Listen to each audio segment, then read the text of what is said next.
Prayer of Maimonides, a prayer that is said to have been written by the 12th century physician-philosopher Moses Maimonides.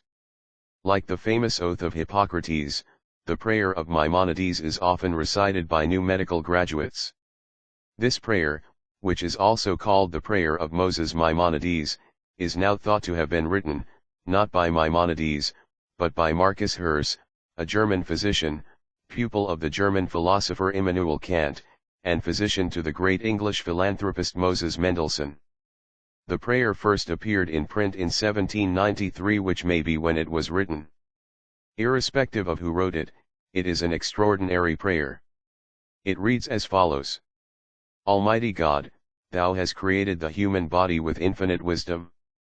10,000 times 10,000 organs hast Thou combined in it that act unceasingly and harmoniously to preserve the whole in all its beauty, the body which is the envelope of the immortal soul.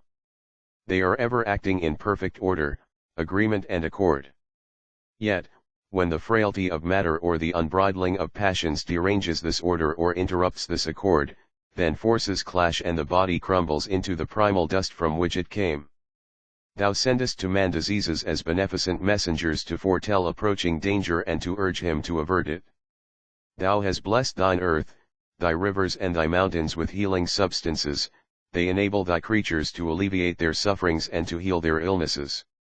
Thou hast endowed man with the wisdom to relieve the suffering of his brother, to recognize his disorders, to extract the healing substances, to discover their powers and to prepare and to apply them to suit every ill. In thine eternal providence thou hast chosen me to watch over the life and health of thy creatures. I am now about to apply myself to the duties of my profession. Support me, Almighty God, in these great labors that they may benefit mankind, for without thy help not even the least thing will succeed. Inspire me with love for my art and for thy creatures. Do not allow thirst for profit, ambition for renown and admiration, to interfere with my profession, for these are the enemies of truth and of love for mankind, and they can lead astray in the great task of attending to the welfare of thy creatures. Preserve the strength of my body and of my soul, that they ever be ready to cheerfully help and support rich and poor, good and bad, enemy as well as friend. In the sufferer let me see only the human being. Illumine my mind that it recognize what presents itself and that it may comprehend what is absent or hidden. Let it not fail to see what is visible, but do not permit it to arrogate to itself the power to see what cannot be seen, for delicate and indefinite are the bounds of the great art of caring for the lives and health of thy creatures. Let me never be absent-minded. May no strange thoughts divert my attention at the bedside of the sick, or disturb my mind in its silent labors, for great and sacred are the thoughtful deliberations required to preserve the lives and health of thy creatures. Grant that my patients have confidence in me and my art and follow my directions and my counsel.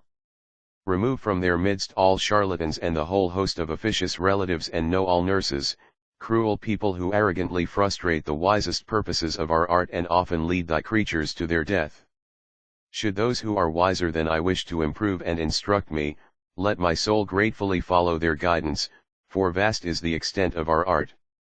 Should conceited fools, however, censure me, then let love for my profession steel me against them, so that I remain steadfast without regard for age, for reputation, or for honor, because surrender would bring to thy creatures sickness and death.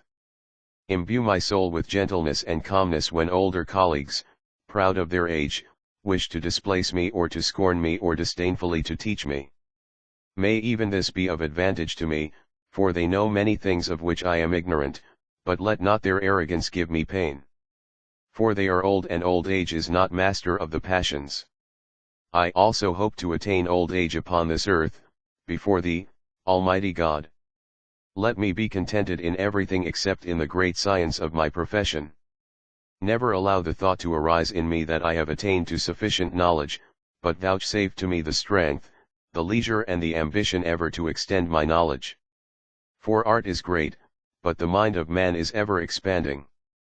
Almighty God, Thou hast chosen me in thy mercy to watch over the life and death of thy creatures. I now apply myself to my profession. Support me in this great task so that it may benefit mankind, for without thy help not even the least thing will succeed.